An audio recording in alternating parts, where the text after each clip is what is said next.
Welcome to PTSD 911 Presents. My name is Conrad Weaver. I'm so glad you decided to join us tonight. And I would like to know where you're from. So if you are watching us on YouTube, which is right now, it's the only place you can watch us. So if you are able to make a comment in the comments on the right side of the YouTube channel, please let me know where you're from. I'd love to know that. And if you're our first responder, let us know that as well, and what you do as a first responder. I'd love to hear your comments, and also want to let you know that later in the program tonight, after we have a conversation with our guest, we're going to have it open for Q&A. And so if you have questions for our guests, please put them in the comments. I can see them right here on my screen, and we will bring them to our guests so that we can answer your questions as they come. So, but I want to introduce our guest. We have Lorie Hood. Dr. Lorie Hood is a leading expert in trauma, PTSD, neuroscience, and human potential. And we are really honored to have Dr. Hood on the show tonight, and I'm going to bring her on. Dr. Hood, welcome to PTSD 911 Presents. Thank you so much for having me. Well, tell us a little bit about you. Who are you, and what do you do? Wow. I'm a researcher. I have a body of work called High Stakes Performance that I've been working on for several decades, actually. I am a Master Certified Coach, certified by the International Coaching Federation, ICF, and I coach for the United States Air Force and Space Force. I'm in their leadership development program, so I coach their top leadership, and that's an absolute honor. I also have a private practice. I have some proprietary work. I work with first responders. I work with veterans, but all kind of in the emergency responders, military veteran area for the most part. Mm-hmm. So you haven't always been working with first responders. What's some of your background? You were in Mm, dance. You have a history of dance and some I other do. interesting things that you told me before the show. Sure.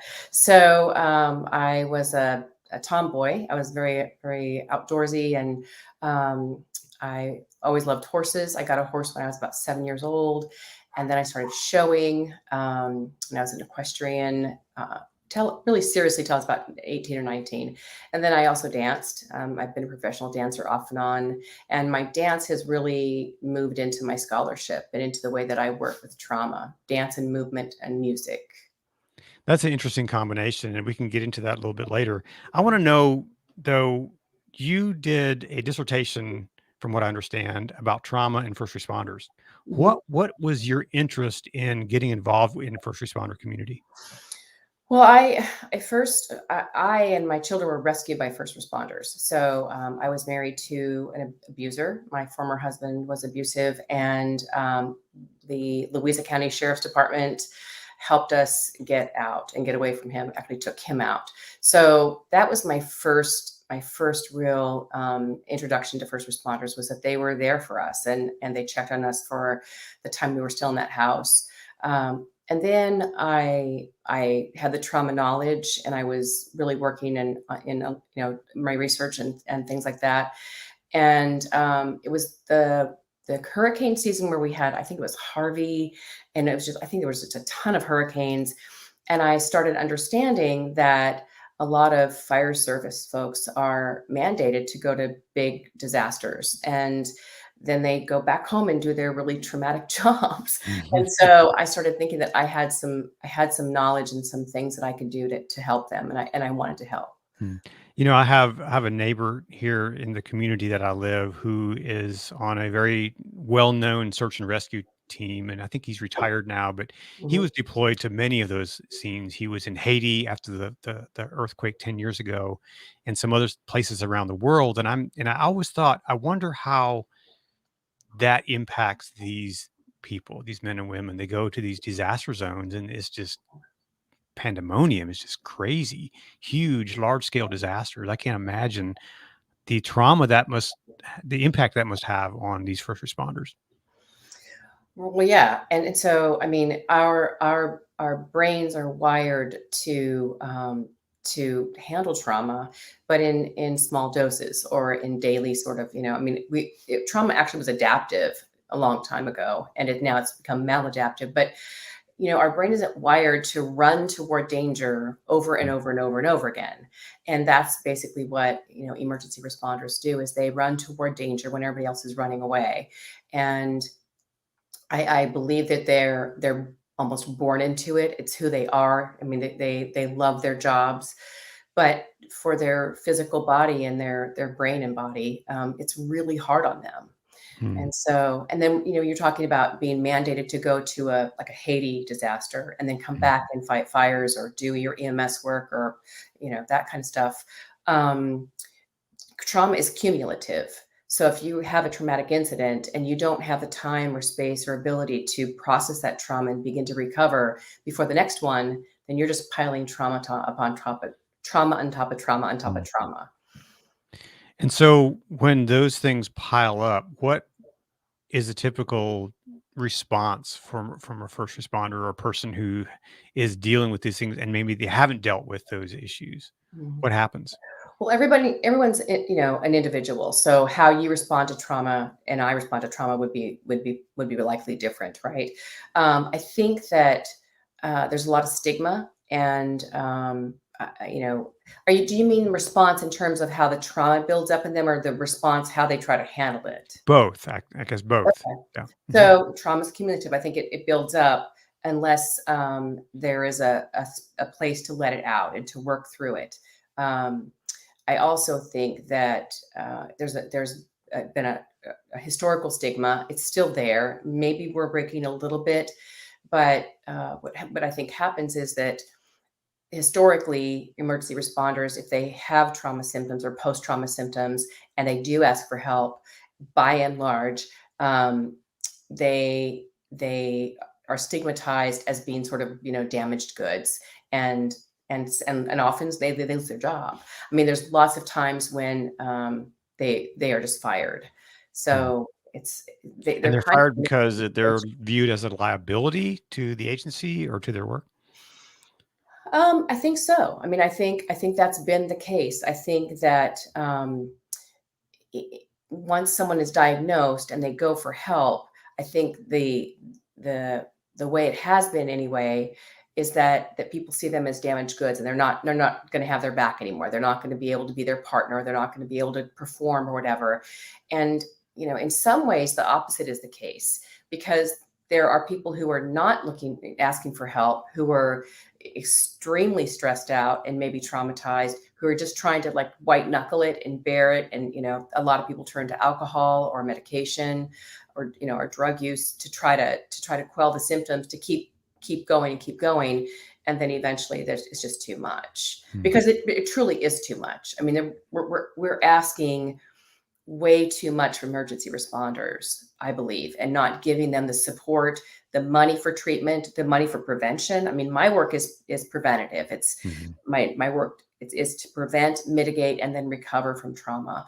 So no one else is really talking about how do we prevent this. I mean, that's the goal, as far as I'm concerned, is let's prevent it if we can. So that's the big question then. So how do we prevent this? Well, I can't tell you every single thing because some of my stuff is proprietary. Sure, of course. But I do believe that at the bottom level, I teach first responders about their brain and body, and the way that it works, the way that it handles stress or doesn't handle stress, it handles trauma, doesn't handle trauma, so that they can start to understand that there are certain things that are just hardwired that we have to kind of work around or work with or hack, right? And then there are some things that are more malleable that you can train yourself to do. And so those are the kinds of things that I think need to happen. I think that if first responders, if we could start at the academy level and teach them, like I just said, the fundamentals of what their brain and body do, but also tips and techniques and like hands-on concrete things that they can do to bring themselves back down when they are stressed out. The sooner we know this in the research, the sooner you come down once you've been triggered or upset or activated, the sooner you come down, the less likely you are to have post-trauma symptoms or even burnout. So, kind of keeping people doing things on a regular basis to access and to process trauma other than talking about it. So that's another thing that we now know, that if people are in, or people talk about it when they're in an activated state. So say you just come, you're a fire service person, you've just come back from a bad call, and you're heading back to the station, and someone is there who's trying to help you, and they've heard you've had a bad call, and they say, let's talk about it. And you say, I don't want to talk about it. And they finally convince you to talk about it. If you're still really jacked up with cortisol, epinephrine, and all the fight flight hormones, and you start to recall in detail what just happened, you're likely going to re-traumatize your brain.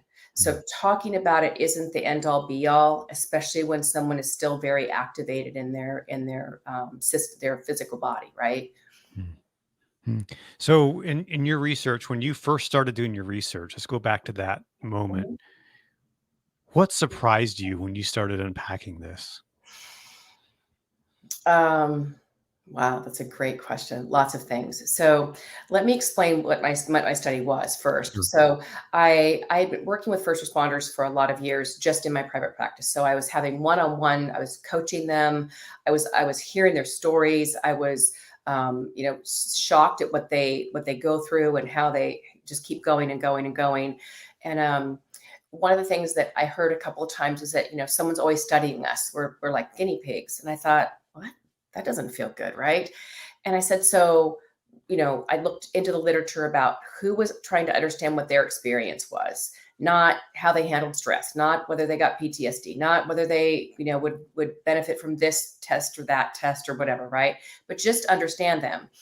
And I couldn't find any studies at that time where people were just saying, hey, what's your experience? And so that's what I did. I just said, tell me what your experience is of being a first responder.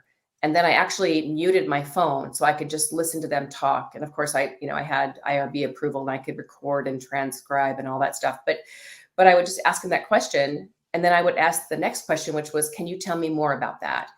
And I just listened. And I when I went into it, I thought, they're not going to talk to me. They're just going to clam up. They're not going to. They really talked, and the more I was quiet, the more they would talk.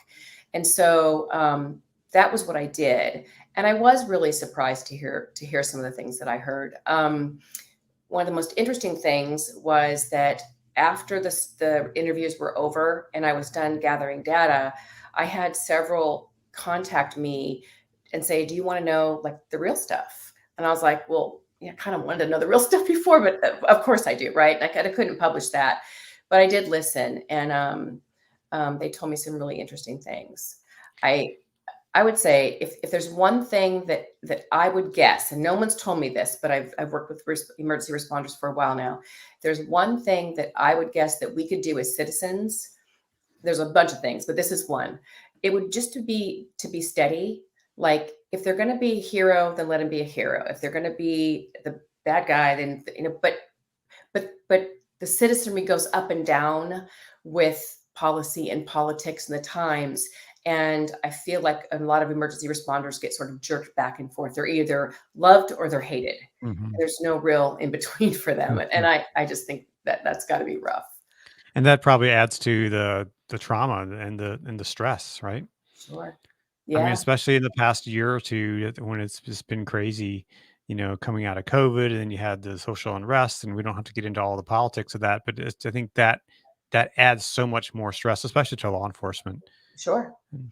Well, and fire service as well. So I know personally several fire service and law enforcement folks who had to have, like, park their vehicles away, and have, police watch out for them because they were getting death threats. Yeah. So it's too bad.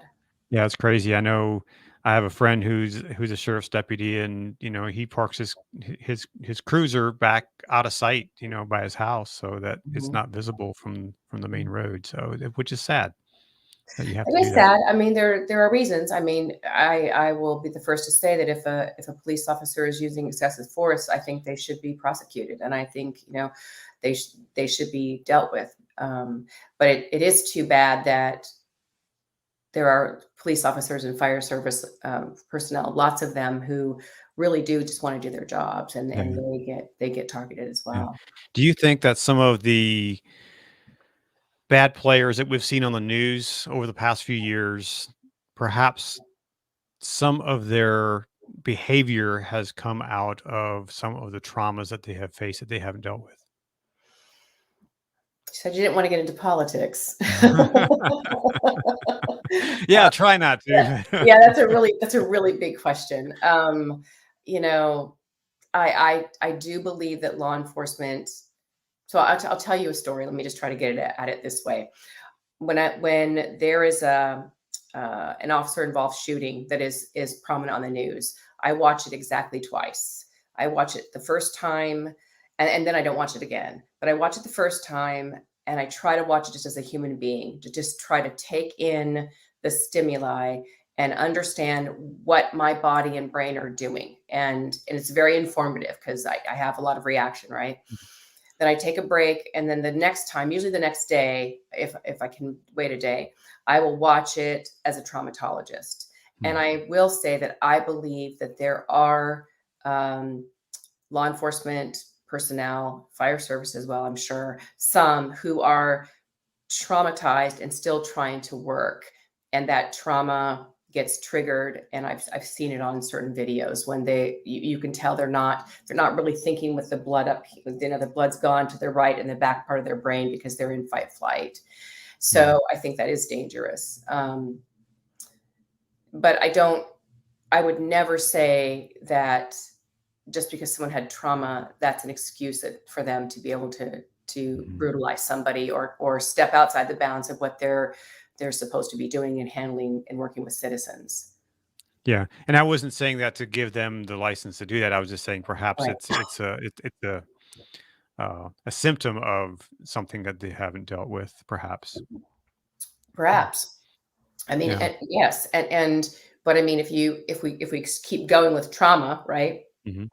Then we look at, the the history of African Americans. There's trauma there, Hmm. there's there. Hmm. So I mean, it. I do see the world through the lens of trauma because that's what I do. But I Hmm. also think that it's time to start to face that we have multiple layers of traumas for some folks, Hmm. and you know I think we have to address it as a country. Sure, absolutely. So That let's and not everything's trauma. I mean, right. that's the other thing is it's like, oh, everybody's traumatized now. It's like, well, no, you can say that you've been traumatized if you are diagnosed formally by a licensed mental health Mhm. professional, right? I So think the word PTSD gets thrown around a lot. You hear it, on news stories, and well, I had PTSD. mhm, Well, there's a protocol for that. There's a mhm, specific thing for to be diagnosed with the D, right? right, Um, and right, so, right. so describe for the viewer, describe what that is and how that process works a little bit. Just kind of the cliff notes So for it. yeah, Mhm. so I'm calling it PTSI now. Mhm. So PTSD is post traumatic stress disorder, and a lot of folks get really hung up on the disorder part of it, understandably so. And we now have some brain imaging studies that suggest that it's actually an injury, that it looks a lot like a blood clot or a cancerous lesion or a stroke. So that's one thing. Um, are you so people who so and I am diagnosed. I was diagnosed first in 2008 and then again in 2010. Mhm. So I'll tell you from my perspective. Um, to me, it was that my nervous system had been heightened and everything was sort of turned up, right? And so I was hyper vigilant. I was really jumpy. I worried a lot. I couldn't eat. I lost a ton of weight. Um, I felt like I couldn't trust anybody. I was always looking over my shoulder, and so everybody's symptoms are they're unique, right? But there are some things that we look for, and that is hypervigilance, night terrors, flashbacks, nightmares, an ability to sleep gets disrupted terribly. Often appetite gets disrupted. Um, uh, it's on a continuum. So then it can go to an extreme, suicidal ideation or completed suicide. So it's really difficult. It's if you haven't been through it, it's really difficult. I have a friend of mine who calls it. when he's feeling symptoms. He calls it the demons are on the playground, and Mm, it's just difficult. So the other thing too is that for me, it was sort of a two-part deal. Like I first really worked on my mind, and I got to the point where I could calm my mind, I could stay present, I could not, sort of just go into instinct if something scared me.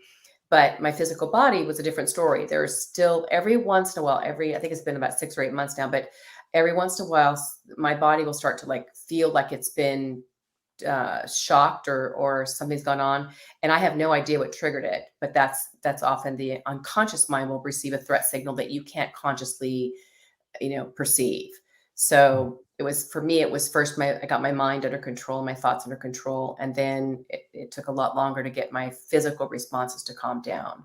mm. So, what are some of those things that you do, and perhaps even today, to help mitigate some of the effects of that trauma? For myself or for well, it's the same. It's the same. So, well, the first thing I do is I teach a breathing exercise. It's simply breathe in through your nose and out through your mouth. And what that does is it stimulates something called the vagus nerve, which runs up the inside of your spine. And that in turn stimulates something called the parasympathetic nervous system. So the sympathetic nervous system is responsible for fight flight. And the parasympathetic nervous system is responsible for calming the system, your body down. And so if you're feeling uptight, if you're feeling anxious, simply breathing like that can be a really great step. The other thing that I teach that I think is a little bit different is I do teach movement. The reason why I started down that road is that if you think about the way our brains are wired and the way we've survived, and how our brains have helped us with responding to trauma. So if a long time ago, if a cave bear came out of the woods, my eyes, my ears, maybe my nose would take in the stimuli, right? I would know there was a bear, and that bear was probably dangerous to me. And so I would receive a threat signal in the old part of my brain. And then automatically the parasympathetic nervous system would automatically dump the chemicals into my body to get me prepared to fight the bear or flee the bear, right? So, and what would happen is I would either fight the bear and I would either get away or I would die, or I'd flee the bear and hopefully get away. But then if I survived, my body wouldn't stay jacked up like that. That my adrenal glands wouldn't keep pumping out cortisol and epinephrine over and over again because the bear was gone, right? I got away. And so what happened would be that you kind of come down into homeostasis. Then your body would come back down to a medium norm, right?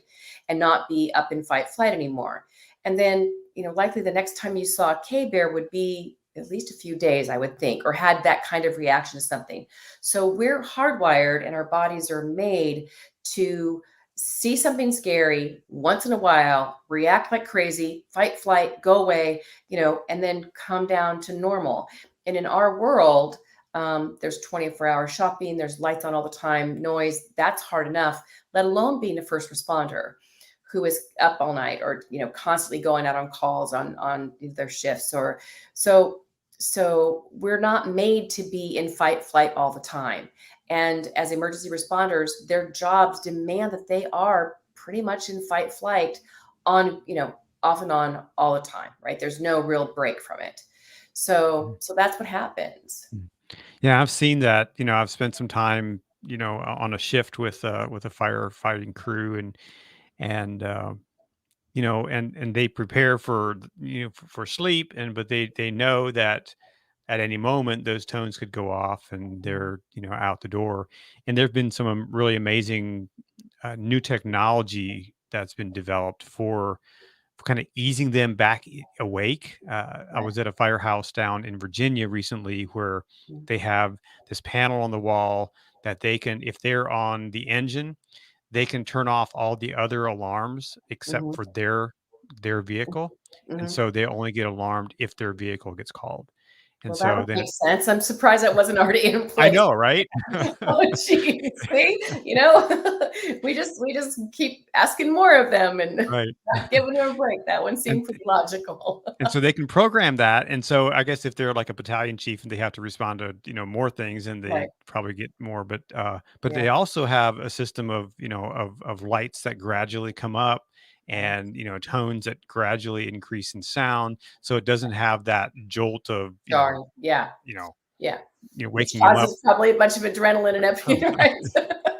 Let's just traumatize them before they get out the door and just Right. yeah. Yeah, no, that's nice. I actually Yeah. have an app that I've developed that is made to when once a scene is clear and you're heading back to the station, or we're going back to the department if you're law enforcement, that you can look at your phone, and it takes less than 30 seconds. And in the pilot, the average heart rate came down about 11 seconds, 11 point something seconds in under 30 seconds. Hmm. So remember, I said that the research has shown us that if you can bring yourself down from being in fight flight Mhm. quicker, you have less chance of PTS symptoms, and also, eventually burnout, right? So Mhm. this helps people do that. They can bring themselves down as they're driving back, or as soon as they get back to the fire station or whatever. So Mhm. that's kind of my goal, is to see if we can, again, prevent it, right? Sure. Hmm. So you mentioned earlier that in your own circumstance as well as your clients, you engage movement. Hmm. How does that work? How does that prevent, or how does that mitigate some of Hmm. these issues? Well, so one of the things that I do is, remember the bear story, right? So Mm. you see the bear, you go into fight flight, and then you fight or flee. So you move, right? Mm. And then your body comes down. So I think when I was first diagnosed, a lot of people were saying, like, meditate, and I was so just sort of all over the place, that there's no way I was going to sit down and like clear my mind. I was like, are you kidding me? I can't do that. I can't even stop. I mean, I've got to run and do dishes and keep going, or I'm going to just lose my mind.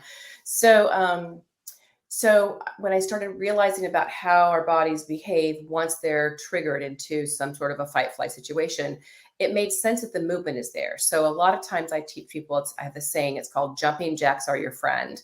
And it's just a silly little thing that I say because people will remember it, right? So if you have, I call it a hit, say something happens and your brain gets that threat signal, you get that jolt of adrenaline. One of the best things you can do is to move, right? So you're replicating fight, or you're replicating the flee part, right? The fight or Mhm. flight part. So you move, which gets the chemicals moving around, and then you can do the breathing exercise. So that's one way that I use movement, but it's much more complex than that. I have something that I've developed called somatic rescripting. And do we have time? Do we have Sure. like a good 5 minutes? Okay. So it's a little bit more, it's a little longer to describe. Mhm. So um, I have been a dancer, and when I lived in Hawaii, I got my bachelor's and master's degrees in Hawaii, and I studied at a halau there, which is a Hawaiian uh, teacher school where you can learn the ancient form of hula, and I did.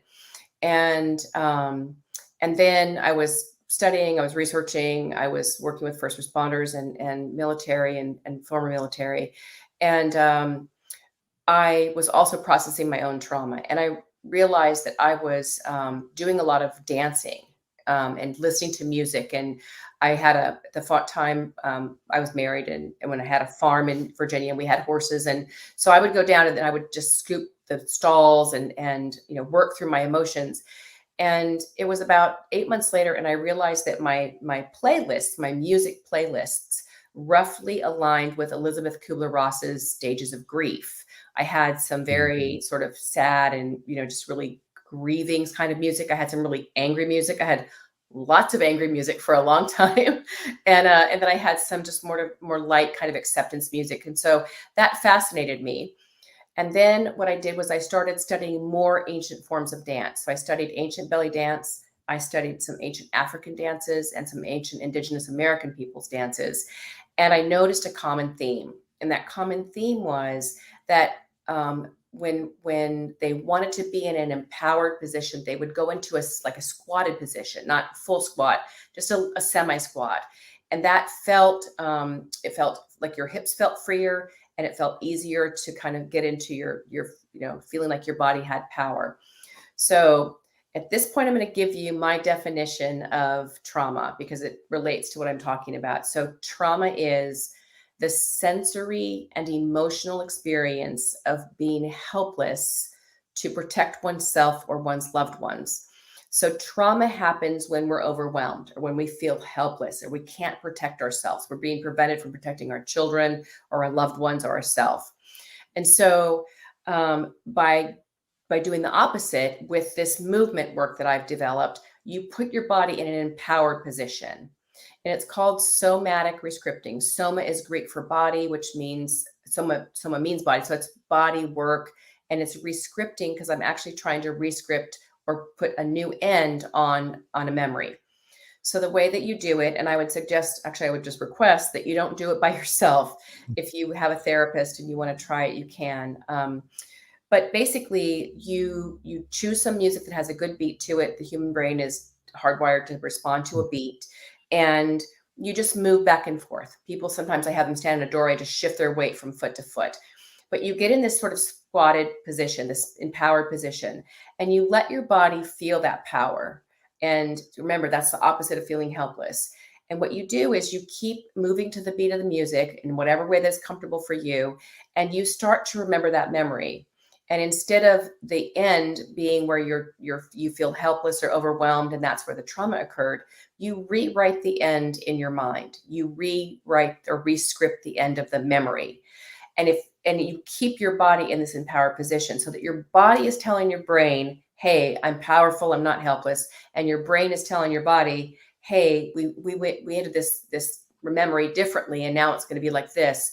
And you do it over and over. It's certainly not a magic bullet. It's a little difficult to do. It's really easy to lose the empowered position, and it takes some practice. But I've had really great results with it, and I believe firmly that when we work like that with our body, when we're not using medication and we're not using alcohol or drugs or something to numb our feelings, we're actually processing and recovering from the trauma. So Mm. that's the big spiel. Very cool. Well, I'm glad you didn't say that we're going to teach firefighters to do to belly dance. No, no, no. And I you can think do it we'd while kind of doing. lose the audience at that point. Yes, But yes, that's really true. Yes, it is true. I know I've had people say, "You are not gonna get firefighters to dance." I'm like, "That's not my goal. That is not my goal." But I will tell you, I do have a few Air Force leaders who are dancing Hmm, in the privacy of their own home, doing sure, some. sure. Yeah, Well, as we talked before we came on air, that we talked that there's also a lot of people doing yoga, and yeah, I've seen it in myself with some fire crews out in California who work for Cal Fire, and it's really cool to see how that impacts their life yeah, and the response that they have, and that there's movement again, and it's also learning to breathe, learning yes, to control your breath, and I think that's vital for healthy recovery, for healthy living. yeah, absolutely, Yeah. absolutely. So we have Clark Sampson. I'm going to put this on the screen. This is kind of a funny comment. He Okay. says, "How do we know that some don't belly dance already?" Well, I have to obey my confidentiality, so I can't really tell you that. Sorry, but good Right. point. Well, we have another question actually. To Nick Greco, he posted this question. Said, you know, I'm fine. Yeah. that so many people say I'm fine when we ask Yeah. them how they're doing. So, Yes. how do we help break that reluctance to seek out treatment? Yeah, that's such a good question, and it's so true. It's like, "I'm fine. I'm fine." And I've worked with, like, battalion chiefs, I've worked with leaders, "How do you check on your folks?" Well, I ask them, and they're gonna say they're fine every single time, even if they're not, right? So, Mhm. I guess my suggestion, I I would encourage leadership to actually just say, let's step outside so we're not at work anymore. I mean, let's Mhm. let's just talk, right? Um, if you're a peer, I think it's more difficult, but it's such a tough call. I mean, I can't really recommend that anybody sort of put somebody on the spot. And I also Mhm. think that if people aren't ready to talk, it's not great to push. But I find that just being with people, just saying, hey, if you want to talk, that's great. If not, can I just sit here with you? I do think trying to help usually is not a great thing unless you think someone is suicidal. If you think that someone has suicidal ideation, then you absolutely have to, go for help immediately. I mean, obviously emergency responders know that, but it's Mhm. it's it's that place, and it really is difficult to get from I'm fine to talking enough to be able to say, hey, you could go for some help. And I think it depends on what kind of help is Mhm. available. I mean, one of the things that came out of my study is that emergency responders absolutely need 100% confidentiality. Mhm. They don't need to be talking to somebody who's going to go to their leaders and say, hey, he's having a rough time. Mhm. They need confidentiality. And sometimes they have it and sometimes they don't. Um, so I guess, I mean, not knowing the relationship, I wouldn't know exactly how to answer that. But Mhm. I just think being with somebody and paying attention and letting them know. I mean, I think it would be okay to let them know, hey, it seems like you're struggling. Are you really okay? I think that would be okay too, based on your relationship with them. Do you think as a leader of a first responder agency, if your command staff to create that environment that it's okay to talk about these things? Mhm. Yeah. Because Absolutely. I mean, I think it's incumbent upon leaders to to do just that. They need to get past the I'm fine and say, hey, you know what, you're not fine, and I'm gonna sit here and be with you, and I want you to get to a point where you can talk to me or tell me what's going on. I mean, it really is up to leadership. They have to make the, it trickles down, right? Mhm. Things trickle down from leadership. And if leaders are open and they're really trying to make it safe for their folks to come forward and say, I need something, right? That's what's going to work. And where's the balance then in a leader who maybe talks too much and maybe even creates an environment that triggers others, because of the stories that he or she is telling, from his or her own Oh, trauma? well, yeah. I mean, I don't know that I would recommend telling stories. I mean, Mhm. I mean, they live it too. I mean, it's not like it's not gonna they live this stuff every single day. And so, yeah, I don't know. I don't know. I mean, I do think I will say this. And I'm going to make myself really unpopular, I'm sure, but it's what I believe.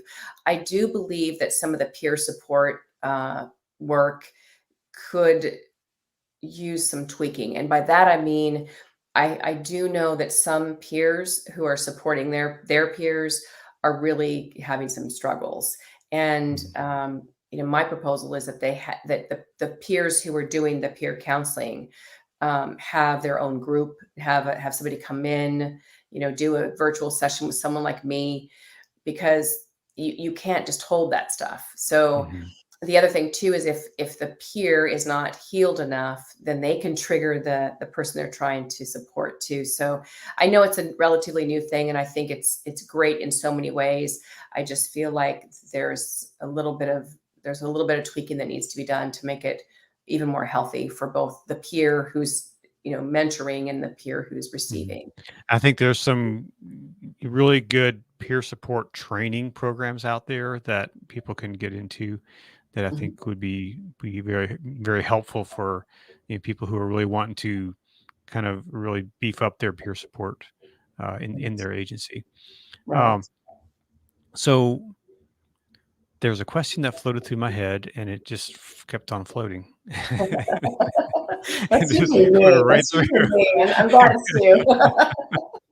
So Ernest says this. So, maybe you perhaps might be a better motivational interviewing type to ask the question, how are you doing? Is that something Right. that Oh, is? that's a great idea, Ernest. Yeah. So instead of a closed in, yeah, um, you could say, tell me about your shift. You could, I mean, yeah, I think that's a great idea. That's brilliant, actually. I like Mhm. that. Yeah. There was a few weeks ago. I was watching a program, and there was a comment made about this very question, and I need to see if I can pull it back up. Mm, And it was a brilliant response to this answer to this question as to the I'm fine response. It was right. And the question was so that it wasn't like a yes or no or I'm fine. You couldn't Yeah. respond that way. It was really brilliant, and I don't remember who said it, and so I Yeah. gotta see if I can find it. And if I find that, I'll put it in in the show notes Okay. for this YouTube video, and so we'll have it there later on. Um, so in in your work and in say someone is dealing with stuff, at what point should someone reach out to you or to a therapist? It's a tough call. I would say I think the way that we do it is that basically if something is affecting your ability to do your job, to be in your primary relationships, to be a mother, to be a father, to be a spouse, a friend, then that's when we normally say you need to be looking for help. So if it's interfering with your ability to do your life, right, any one of those things, does that make sense? Mhm. Yep. That's kind of the place. Yeah. And I think the other one, I'm sorry, I got an itch. The other Mm. one that is really interesting or important is that um, when you feel like you're starting to do things to mitigate it. So if you're drinking, if you can't sleep and you're having 2 glasses of wine to get to sleep, or you're taking a medicine and it, that's another place to where you really need to be looking for some help. And it's out there. I mean, Mhm. we do have lots of things, and we're learning more all the time. So yeah, I think either, time to look for help would be when it's interfering with your life, and then also when you are trying to fix it yourself in ways that aren't really healthy. Mhm.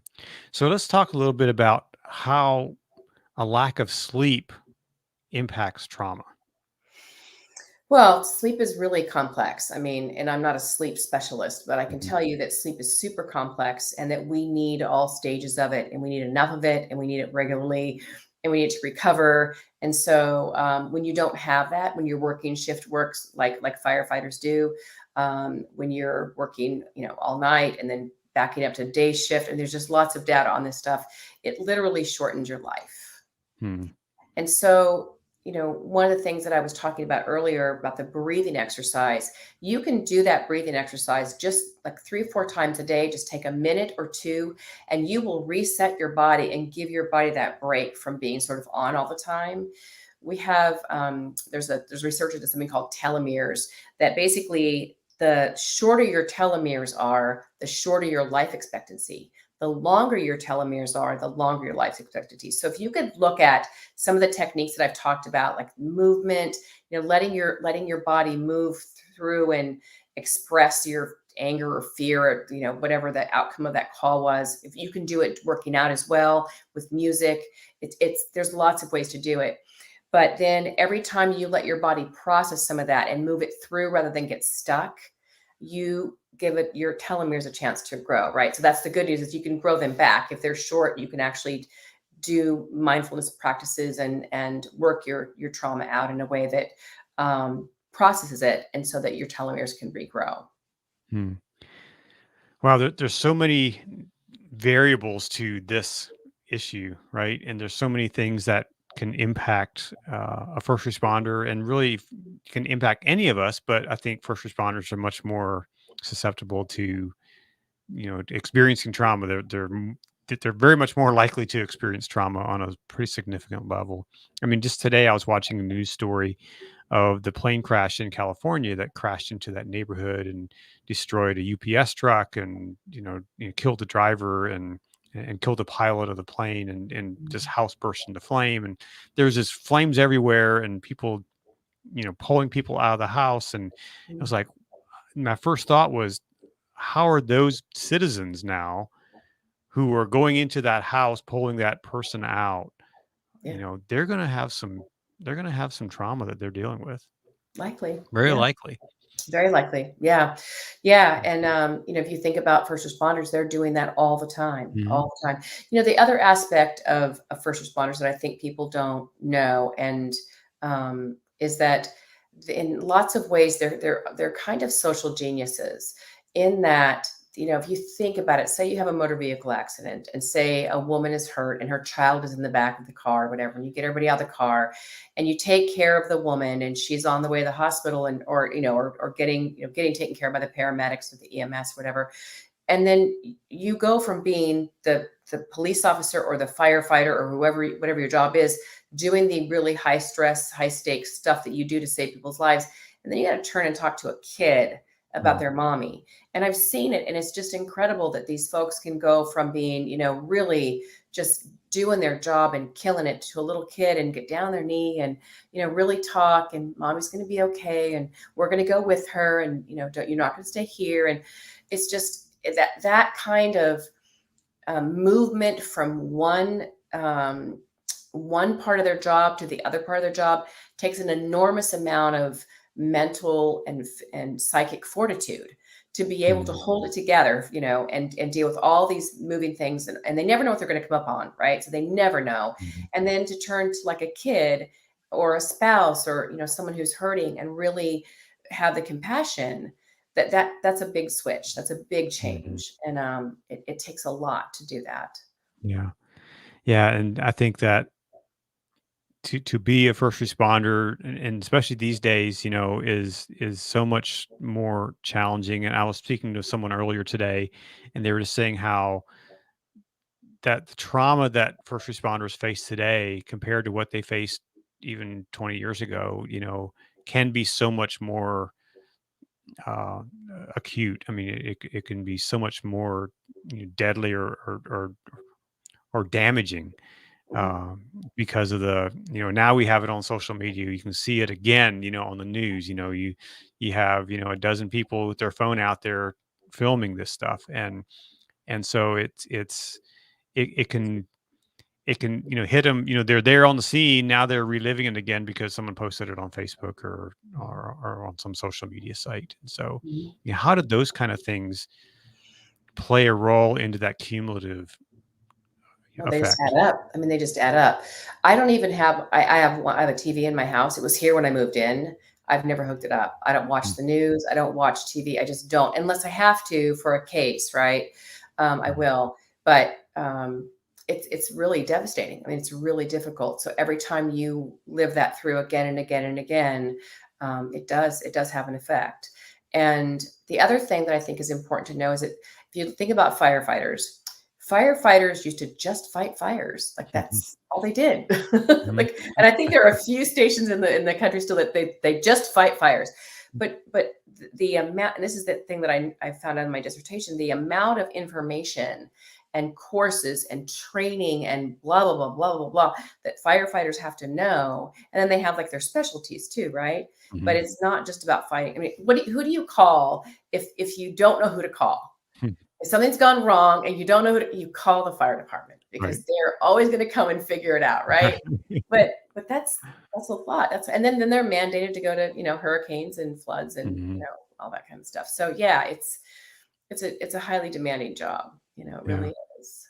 Well, I know for all of you who are watching who are first responders, I want to say a huge thank you for what you do and for serving your community and making your community a better place to live because of your service there. I think that's so important, and I want to encourage you to take care of yourself and to make you a priority so that you can be the best you for the job that you're given. Um, so, Dr. Hood, what if there were a perfect world and you could snap your finger and solve all these things, what would that be like? Wow. Solve just for first responders. First responders, yeah, first responders. Um, well, first of all, I think I would pay them very, very well. Mhm, Budgets and there are a lot of volunteers too. mhm, I would pay them very well. I would make at